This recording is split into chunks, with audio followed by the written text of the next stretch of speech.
कर दिया ऑन कर दिया पंजाब यार इस बंदी की बोकर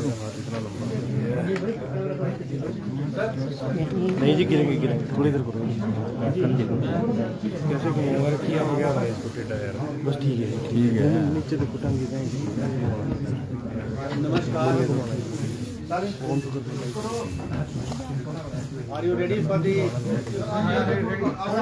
fourth pillar of the democracy is ready for the judgment? Yes sir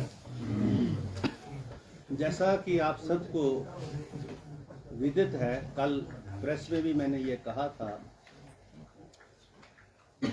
कि एंटी डिफेक्शन लॉ के तहत जो पिटीशंस 6 माननीय विधायकों के खिलाफ हमारे जो कंप्लेनेंट हैं श्री हर्षवर्धन चौहान जी, जो पार्लियामेंट्री अफेयर मिनिस्टर भी हैं, के माध्यम से हमारे सेक्रेटेरिएट को मिले और मुझे नॉट एज ए अध्यक्ष but as a chairman of the tribunal, क्योंकि सुप्रीम कोर्ट का जजमेंट है कि when speaker acts under the 10th schedule, then he doesn't enjoy the powers and privileges of speaker, but his position is as a tribunal. This is a tribunal, and here I am in the shape of a tribunal judge or whatever you want to say, and here is the registrar, my secretary. So this pronouncement is in reference to those observations made by the Honorable Supreme Court and the various High Courts in the various judgments.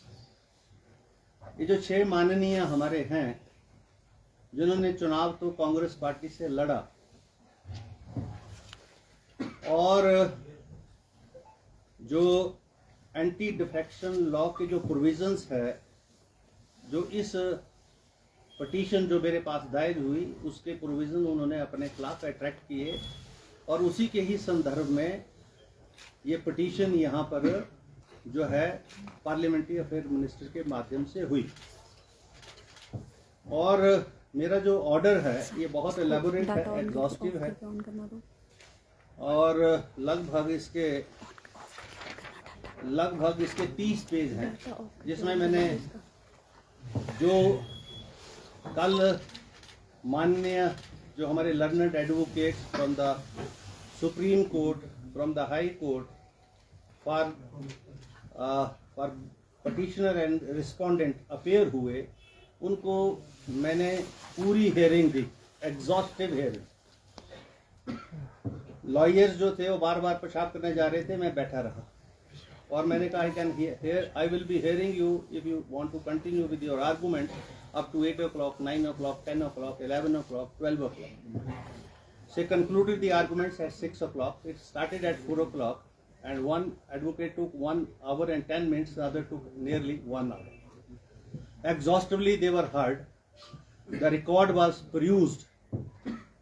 There was, because Mr. Jain was time and again referring to we should be given more time. There is no need to give more time. Reason being, it is a matter of record. The petition discloses that the 6 members, when the party has issued a whip to them, they defied the whip. And whether it attracts the provisions of the anti-defection law or not, this point I have to see. And it is a matter of record. The honorable members, they were present here. They have marked their presence in the Vidhan Sabha register that we have seen. That is a part of the record also. And when these cut motions and the demands were put to vote, they were not inside. Yesterday also the finance bill, when it was presented in the house and it was to be passed, they were not there in the house. So they had defied the whip and they have attracted the provisions of the anti-defection law. And the judgment part is, and you can ask further questions also. Consequently, after I hold that the respondents have incurred disqualification under para 2, 1, clause 1, subclause A of the 10th schedule, and therefore I hold and declare that respondent number 126 cease to be member of Himachal Pradesh Legislative Assembly with immediate effect. This is order. They cease to be member of this august house, honorable house. Now, the rest of the things, if you want to know much more, then you can ask them. Sir Hindi में जरा थोड़ा सा बताएं इसको हिंदी में। मैं ये कहना चाहूँगा कि मैंने उनको अयोग्य घोषित कर दिया है। अब वो इस मान्य सदन के सदस्य नहीं रहे। और अब ये जजमेंट जो है that is for judicial scrutiny also, that will be you see, चाहे हाई कोर्ट होगी चाहे सुप्रीम कोर्ट होगी, इसकी जुडिशियल स्क्रूटनी भी होगी। मैंने अपनी तरफ से ये प्रयास किए हैं कि दोनों पार्टियों को पूरा टाइम दिया है, और मुझे इसलिए इस ऑर्डर को जल्दी करना था क्योंकि एंटी डिफेक्शन लॉ के अंदर जो इंटेंशन है उस लॉ की, और कमीशन जो लॉ कमीशन की जो रिपोर्ट्स हैं वो ये बोलती हैं कि आया राम गया राम की पॉलिटिक्स नहीं होनी चाहिए। अगर आप एज ए कैंडिडेट जब शपथ लेते हैं और शपथ लेने के बाद किसी पॉलिटिकल पार्टी का कैंडिडेट बनते हैं तो आपको जो है उसी ही पार्टी और विचारधारा के साथ रहना चाहिए। दूसरा पार्ट भी है जिसमें जो है जो प्रोविजन ऑफ व्हिप नहीं है, जो राज्यसभा की वोटिंग है उसमें व्हिप नहीं है, इसलिए मैं उस पार्ट को छेड़ा नहीं। मैंने उस पार्ट पर मैं नहीं गया, मैं सिर्फ उस पार्ट पर गया हूँ जो एंटी डिफेक्शन लॉ के प्रोविजन को जो है अट्रैक्ट करता है। वो भी पार्ट जो है उसके ऊपर भी मैंने अपना व्यू पॉइंट दिया इस जजमेंट में कि सुप्रीम कोर्ट उस चीज़ को भी अच्छे तरीके से दोबारा से देखे, और जो इलेक्शन कमीशन की जो डायरेक्शंस हैं जिसमें उन्होंने वोट जो है दिखा के डालने की बात कही है, नहीं दिखाएंगे तो इनवैलिड हो जाएगा वोट। लेकिन वोटर तो ठीक है कि वोटर जो है स्वतंत्र होना चाहिए वोट देने के लिए, और उस पर किसी प्रकार का दबाव नहीं होना चाहिए। लेकिन वो जो वोटर है, जो लोकतंत्र प्रजातंत्र की जो मूलभूत नींव है, जहाँ चुनाव होता है, पार्लियामेंट्री डेमोक्रेसी और के माध्यम से पार्लियामेंट बनती है, असेंबलीज बनती हैं, वो जो एथिक्स है उसको भी तो जो है उस एथिक्स के अनुरूप ही तो काम करे। वो रिप्रेजेंटेटिव है 80,000 लोगों का, और उन 80,000 में से 40,000 वो लोग हैं जिन्होंने वोट देकर उसको बनाया, और बनाने के बाद जब वो यहाँ आता है तो वो अपनी मर्जी से वोट डालकर जो है, क्योंकि ये तो दो पॉलिटिकल आइडियोलॉजी की लड़ाई हो रही है, कांग्रेस की हो रही है, भारतीय जनता पार्टी की हो रही है। आप जिस पार्टी से हैं उस पार्टी के जो है उसकी एथिक्स को डिफाई करके आप जो है दूसरे को वोट देते हैं। This is unethical, this is what I have said in the judgement also.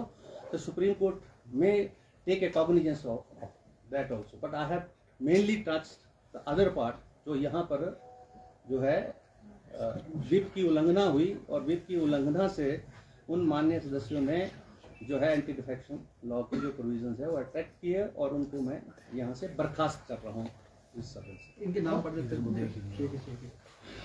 ये पिटिशनर हैं,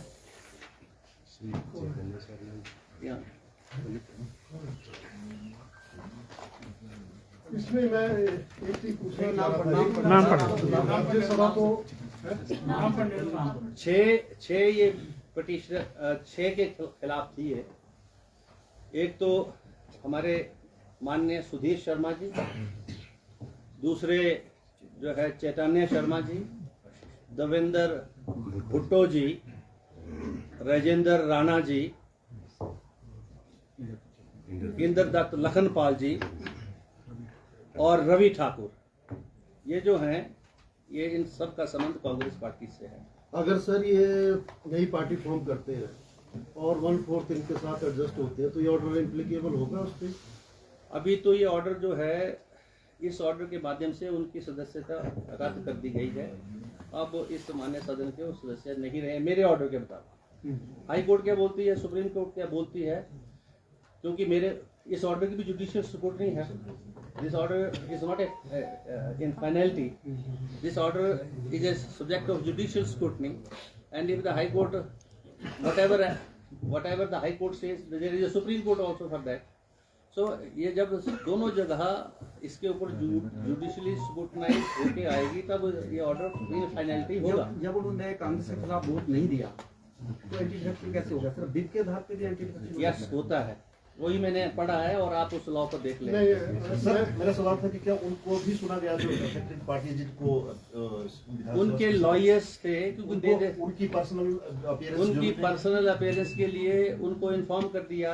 उनके व्हाट्सएप के ऊपर नहीं, व्हाट्सएप क्या मान्य है व्हाट्सएप ईमेल हमारी विधानसभा जो है, listen to me now Bhagwat ji, हमारी जो मेल है व्हाट्सएप है, मैं नहीं भी मान्य हो, हम ई विधानसभा हैं और अभी एविडेंस एक्ट जो है अमेंड हो गया पार्लियामेंट से, जिसमें 170 के करीब एमपी बाहर किए गए और उस एविडेंस एक्ट में ये बोल दिया कि जो आपकी जो ये मीडिया के अंदर कैमरास के अंदर जो स्टेटमेंट्स है that is also a primary part of the evidence also. When the supreme court and the union of India has amended the evidence act and the CrPC and the IPC, then there is no need to ask such kind of a questions. Sir उनकी तरफ से कोई दलील दी गई ना? उनकी तरफ से बार बार वकील साहब एक ही मुद्दे को बोल रहे, मुझे और टाइम चाहिए और टाइम चाहिए। मैंने कितना टाइम चाहिए आपको? क्योंकि ये इशू तो ये है कि चुनी हुई लोगों के द्वारा मेजॉरिटी की सरकार जिसको सत्ता 5 वर्ष के लिए सौंपी गई है, आपका जो एक्ट एंड कंडक्ट आपके क्लाइंट्स का है, क्या वो जो लोगों की मंशा है उसके अनुरूप है या नहीं है? मुझे तो सिर्फ ये विषय देखने हैं यहाँ पर।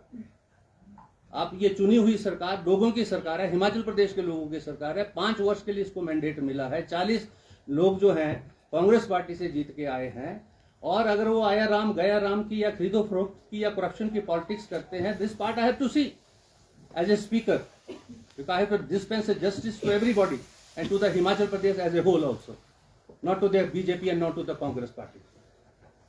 आपसे ये सवाल पूछने के लिए इसका जवाब मिल सकता है क्या कि विप की सर्विस उनको कैसे हुई या कैसे, मतलब क्या व्यवस्था है? उनको विप की सर्विस हुई, वो कैसे होती है जी, थोड़ा ये पता चल जाए। उनको उनके सिग्नेचर हैं रिकॉर्ड पर, इस जजमेंट के ऊपर रिकॉर्ड लगा, उन्होंने सिग्नेचर किए हैं पार्टी मीटिंग्स में, they were present in the party meeting and here also. जब विधानसभा का वो रजिस्टर रखा होता है, उसको आप प्रूव कर सकते हैं नीचे जाके मीडिया वाले, उसके ऊपर दोनों बार जब उन्होंने विप डिफाई किया, दोनों बार उन्होंने हाजिरी लगाई है। उनके वकील बार बार ये आर्गू कर रहे थे कि वो बीमार हो सकते हैं, उनको शायद ये पता नहीं था। मैं चुप रहा, हंसता रहा, सुनता रहा उनको कि उनको पता नहीं है, हमारे पास वो रिकॉर्ड है, उस पर उन्होंने हाजिरी लगाई। They were present in the Vidhan Sabha. yesterday also they had come in the copter and they were inside the hall when there was the house had adjourned and उसके बाद उन्होंने वहाँ हाजिरी लगाई और चले गए, वहाँ से कॉप्टर से उठ के चले गए। अभी तो मैं बहुत सारी बातें करने वाला हूँ आगे आने वाले टाइम में। खरीद फरोख्त का आप जिक्र कर रहे हैं, क्या खरीद फरोख्त के भी कोई? मैं ये कह रहा हूँ कि एंटी डिफेक्शन लॉ की मंशा ये है कि खरीदो फरोख्त की राजनीति ना हो, भ्रष्टाचार ना हो। मैं ये बोल रहा हूँ, this is what I am saying. I am not aliasing against them. ये फैसला जो है उनको सुनाया गया है या किसी माध्यम से भेजा गया है? ये फैसला जो पब्लिक डॉक्यूमेंट है, anybody can have a copy of this because this is announced, anybody can apply for the judgment and I as a tribunal within 24 hours have to supply a certified copy of this and I will be supplying that. This is a rule. This is a High Court rule, Supreme Court rule. If the Supreme Court passes any order, you can procure a copy of that, but you see there is a time limit for even urgent application you file within 24 you can have the order. You can have a 24 hours order by tomorrow morning. Thank you very much. Okay sir, thank